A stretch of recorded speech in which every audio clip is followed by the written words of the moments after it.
Welcome to Star Citizen Addicts Anonymous. I'm Nikki Batgirl D'Angelo, and this is the weekly news show where you can get caught up on everything that's been going on in Star Citizen for past week, year, month, whatever it's been since you watched. Actually, this one is going to be about what's happened in the last week. And there has been a lot, and well, first off, I got my braces off. That's pretty cool. I know I talked about it last week, but I'm still very happy about it. Let's go back to last week, and we had a couple of things that came out. Version 1.1 on the PTU, so for those of you that have copied your account over and have been playing with it, it's actually pretty decent, and they've been making some upgrades to it, and when Chris came back from PAX East, he actually held back the implementation of V1.1 just so they can get the things that we were pointing out right. And when it does come out, it's going to be phenomenal. The next day we had was Saturday, and Saturday was PAX East.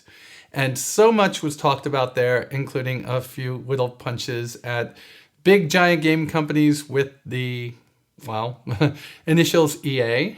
But we've got a little bit of an insight into the new damage system, which I'll show you here in just a few minutes. We got to see the tally video, which we'll talk about here in just a few minutes. A little bit on the first-person shooter module, which should be out in the next 3 to 4 weeks, which I'll talk about here in a few minutes. And those are the things that I'm going to go over today. On top of that, there's some other things that have been going on, and I want to talk about that now because I know some of you get your news and then jump right off. Well, Eric Wingman Peterson, who I interviewed last week, his game went live, or I should say his Kickstarter for his game went live. The game is going to be called Descent Underground. If you watch this video, which is called What's the Name, you'll get an idea of the fun I had with Eric about asking him what the name of the game was before it came out. Anyhow, that Kickstarter went live on Tuesday afternoon at 12 p.m., and that was Central Time. And the last I looked, they were over 140K. Their Kickstarter goal is 600K, but please do not look at that as being what they need. Eric's going to need a lot more money than 600K to get this game done. So if it's nearing 600K and you're going, oh, they already made it, I'll wait until the game comes out. This game's going to need a lot more. So please do pledge. And for those of you that don't want to pledge for Eric's game, I understand. He's got something called a virtual high five. It's a $5 pledge that you can make to him.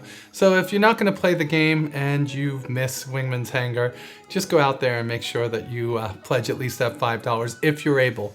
Now comes the disclaimer. Do not pledge money that you don't have. Do not pledge money that you cannot afford to pledge. The game will come out one way or another. I trust that he's going to make this goal and this game's going to come out.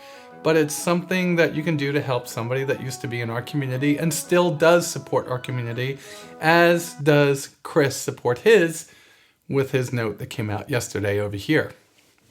So I want to talk a little bit about PTU v1.1. It was buggy, it was tough to play, it was fun as hell, and there's a lot of cool things in it. And the first thing I want to do is just give you an overview. So let's take a look at my overview now. In this first feature, I'm going to be giving you a couple of the minor details that are coming in version 1.1. Now, there's a lot of changes coming, and in a few weeks, we're even going to have the FPS module. But something that they're giving us to ready us for, I guess it would be the PTU, is the ability to land our spacecraft on, well, eventually on worlds. But right now, they've added 7 more of these platforms to the multiplayer, I guess it's free flight mode. And you could have up to 8 people flying in it, landing at these different different platforms, and eventually you'll have an asteroid hangar. So this is our area to practice. Now, one of the things I want to tell you is it's not done. One of the biggest issues with it right now is that although you can go into a landing mode, your thrusters do not go into a landing mode, meaning that they are executing full force burns or pushing you at full force into the ground. Now this is something that will have to change, just like that you saw there, inside of the game itself. That when you put out the landing gear and attempt to land, that it will reduce your thrust coming out of the maneuvering jets to lower you onto the tarmac in a much slower fashion in 0G, and in a much slower fashion in positive G, well, not positive Gs, but 1G, 2Gs, whatever the G limits are going to be for the planets that we land on. So there's a little bit more to talk about here, so let's skip to the next part. Another feature implemented inside of version 1.1 is an updated damage model. And you may be asking, so why are you shooting at your Avenger? That doesn't have the updated model yet. I know that, and this is just the test subject, okay? We're going to call this Patient 0. So Patient 0, I fire at the wing, and eventually what happens is a piece of the ship, you see it over there, blows up. Not the piece I'm shooting at, but from a number of hits that I've taken, the ship starts to show damage.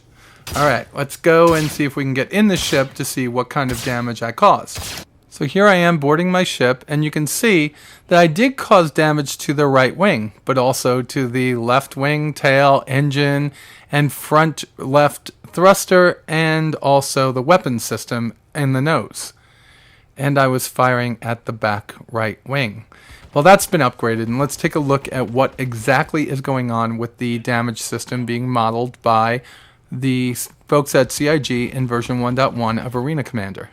For this next test, I'm going to be using the Gladius, which is available to fly in version 1.1 on the player test universe. Now here we can see me firing my laser pistol, and you're going to get a much different detailing of the damage system. And there is a video put out by Cloud Imperium Games that shows even better. But I wanted to do it with the laser pistol here just to show you the different levels.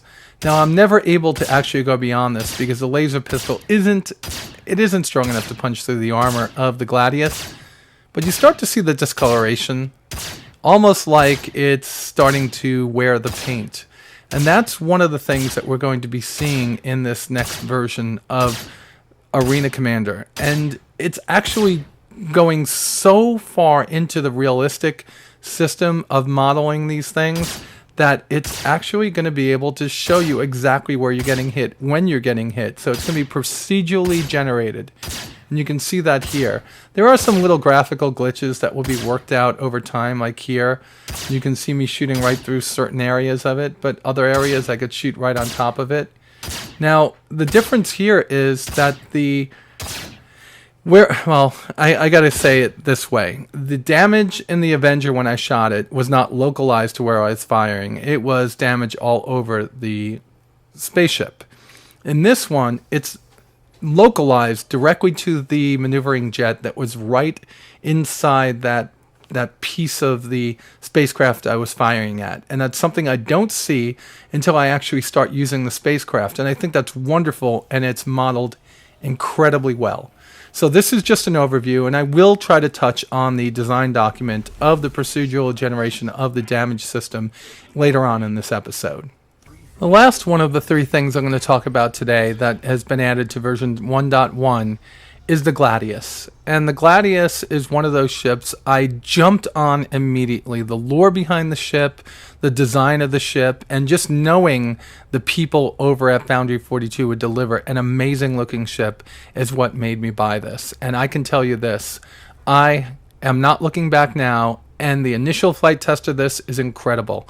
Yes, it needs more speed. Yes, it needs more ammo, or not ammo, but more powerful weapons. But that's something that could come in time. They delivered an incredibly amazing ship here, and let's take a look at it now. First off, the handling of this ship is spot on to what I expected. It's highly maneuverable, it accelerates in a flash, and it has the accuracy that I'm looking for in a ship of this type. And it has a drop-dead gorgeous look to it, in my opinion. It kind of looks like something that jumped right off the page of the Wing Commander little novelettes that they had. Here I am firing the Scorpion cannon in the front, and the two underpowered CF-007 weapons on the wing. That's the one piece that I think needs to be upgraded, but we have to remember that this is a surplus Navy and Marine Corps vessel. They're not going to give us the best weapons. It's something that we're going to have to go out and find to arm this thing correctly. but it does actually fly extremely well. I did not get an opportunity to show you a test of it inside of Vandal Swarm. What I can tell you from my previous flights is it still has its issues, but they're going to be worked out very quickly. And hopefully, with the added time that they're going to have, version 1.1 will be out by the weekend or early next week. Now, something else in here is REC. I didn't get a chance to test that at this point. And a few other pieces that we'll talk about, not just this week, but next week. I'll be doing an individual video in the very, very near future, probably Thursday, Friday, talking about the upgraded how to set up your X55 for the Arena Commander sessions. And I think that some of you are going to really like that. And I've gotten a lot of feedback from people. So if I do put out something and it needs to be adjusted, please make sure you tell me. That's all I got for you on this one. Let's get back to the show. So I didn't get an opportunity to test out REC because when I was actually able to fly, and I'll get into that in just a bit, I couldn't get into a match. It seemed like the matchmaking servers were down. Something was going on with it. It does currently work now, but I'm unable to get into the game at all anymore since my CPU cooler pump died, and now I'm PC-less, and I can't even get in the game for 7 to 10 days. I gotta wait to get some Mula Mula to get another CPU cooler. You like that, Mula Mula, to get a cooler? Anyway, there's a lot more in version 1.1 than what I talked about. There's the sim pod, there's upgraded weapons, there's the upgraded missile system, again, tweaks, balances that are hidden beneath the surface of what's going on.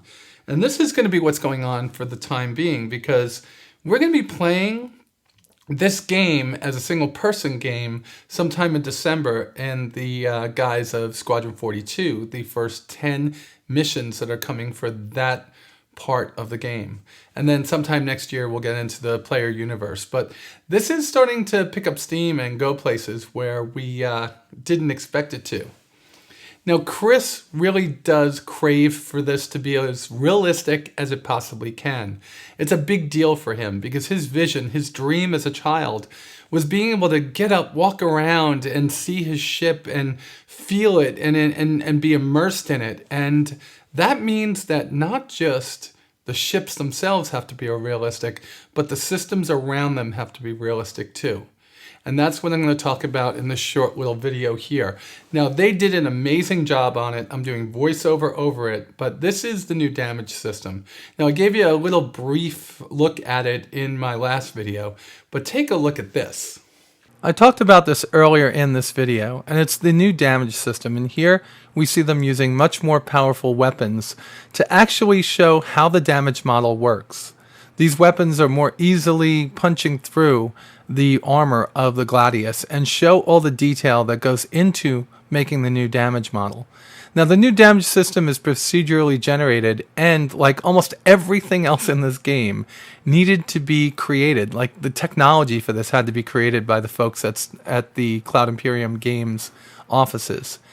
And I have to say this, that when I sit down to read the damage system, all I say is, oh my God, they really are serious about how accurately detailed and realistic this game is going to be.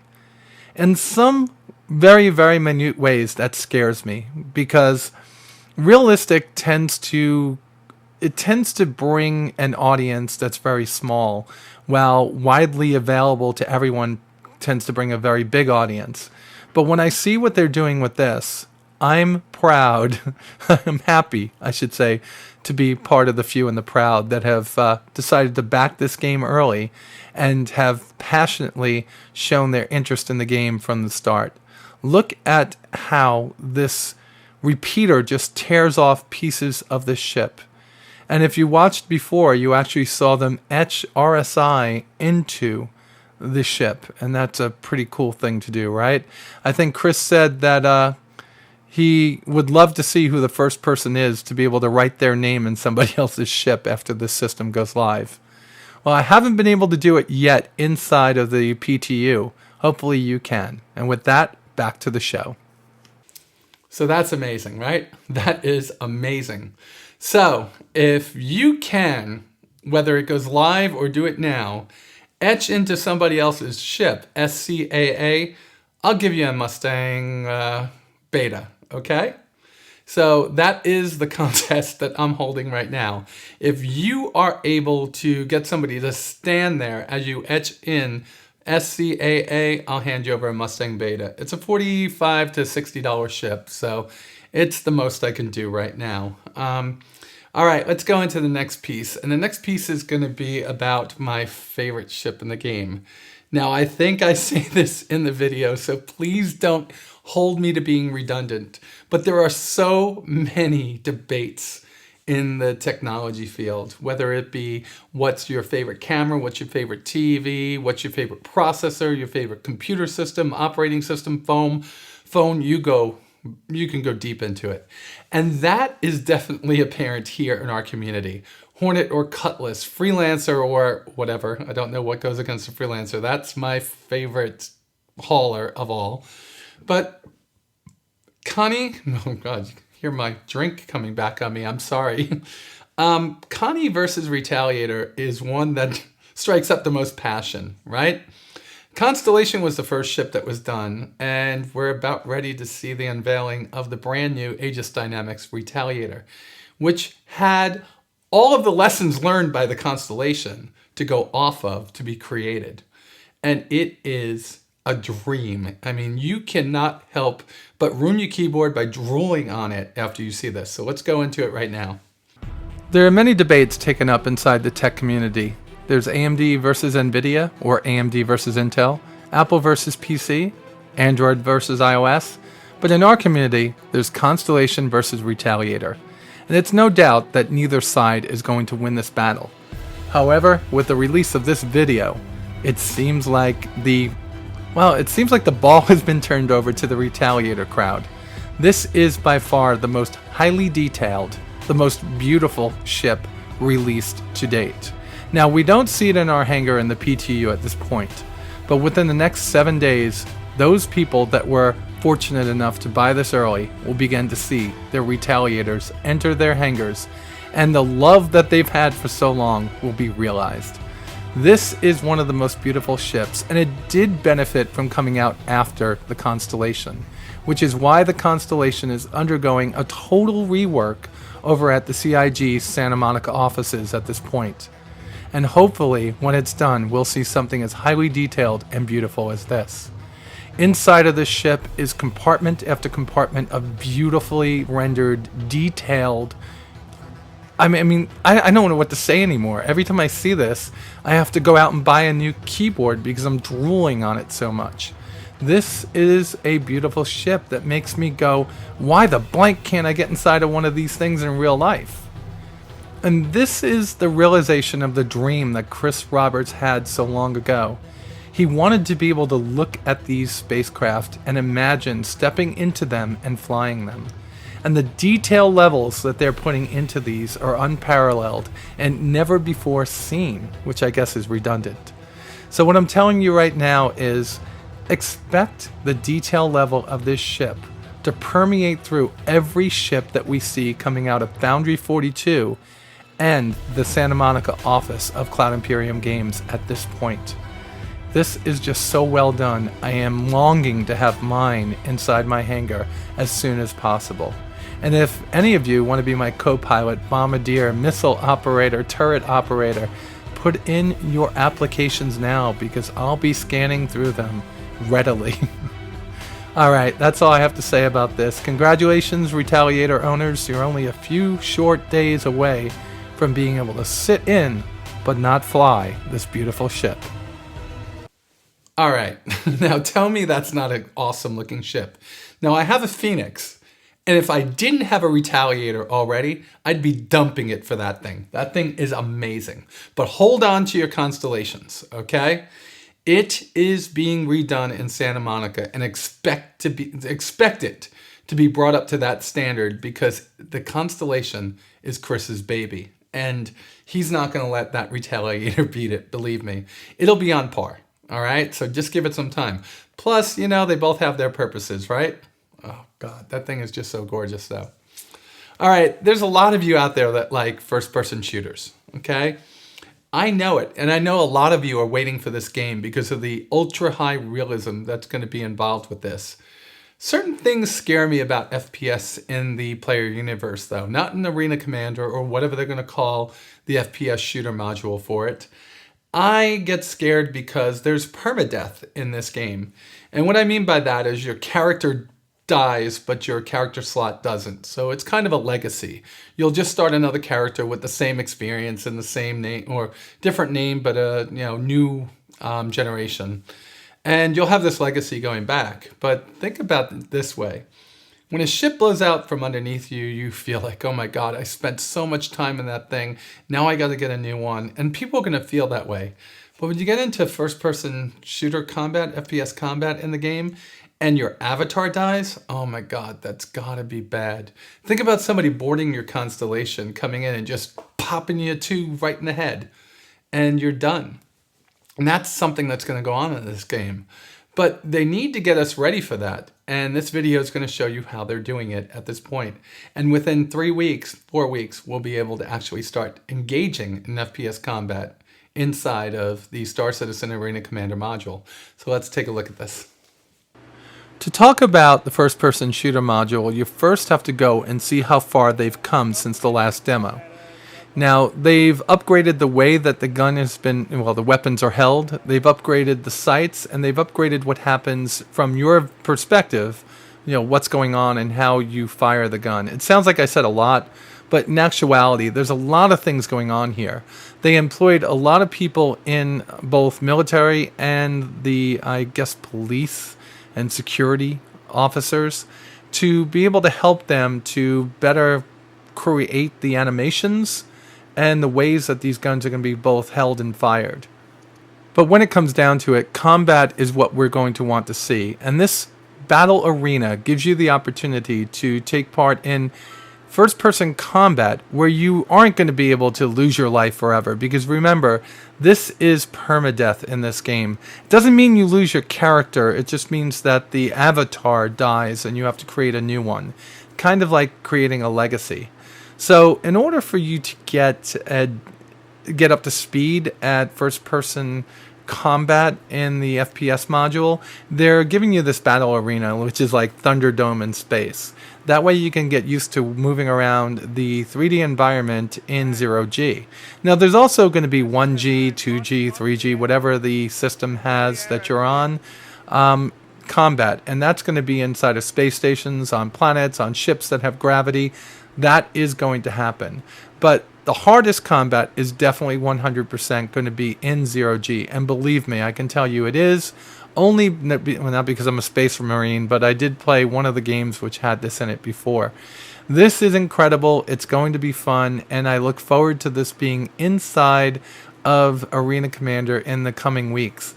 I, myself, am not a big FPS fan, but this makes me kind of want to play because you're kind of flying a spaceship, only you're the ship, and your hand is holding the gun, so this is going to be fun, and I look forward to it.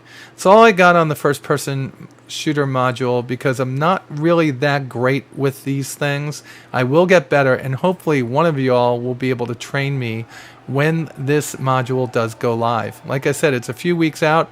We're not sure. It might or might not have been held up by the fact that they're doing an extra week on version 1.1 of Arena Commander's Hangar module. It's possible this got pushed back, but there are two different groups working on it, so I kind of hope it isn't, because I'd love to see this for all you people that have off Easter week being able to play it. Alright, that's all I got on FPS, and I'll have more in the coming weeks as I talk to different people around CIG and get input from them. And let's get back to the show. Okay, that was good, right? I'm very impressed with where they're taking this game. The realistic way that they have the avatars holding the gun, firing the gun, the stances they have, and how much detail they go into showing you how and why that happened. Now, I'm giving you brief overviews of this because I'm thinking some of you don't sit down and watch all the things that come out of CIG. If you did, why would you watch me? But in this situation, a lot of times I'll tell you, I'll give you the overview. I'll give you my thoughts and my well, my opinion, my editorial on these things. But this week, it would be good for you to go out there and take a look at what's going on from CIG. That is wonderful. So I'm going to bring us over to Sandy's Facebook, and then we're going to close out the show, okay? Welcome to this week's of What's on Sandy's Facebook. In the first image we see, there's some kind of engine here, and she's asking us, what is it? What does this belong to? This image, of course, is the front door to the Thunderdome. And here's a bunch of people getting autographs signed by Chris. Some more people playing against the devs. Maybe those are the devs. Another logo, this one for Gallinson Tactical, the people that make big weapons. And here we are, business as usual, Sandy and Ben doing ATV. And this is the final one, and this is some kind of vending machine in the PU. Can't wait to see that one.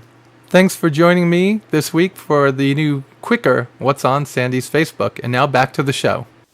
So exciting week. Lots of things went on, and I can't wait to see what happens over the next week to 10 days. We're not sure when the FPS module is going to drop, and we're definitely not sure when V1.1 is going to drop. Both of them are being worked on daily, and they're getting closer and closer. But the one thing that I saw in this presentation was how close 2.0 was coming, and that was going to be middle of this year, so that means June, July, August. Oh my Lord, that means that you all could apply for positions to fly on my Constellation or my Retaliator. And when that does go live, I'll be accepting applications from any of you that want to join me on my ship. Well, I do have some things to take care of this week. Being single and having 3 children and taking care of a lot of those things, it's kind of tough. And now I have to get somebody to come over here to help me get my new cooler in when I'm able to afford it.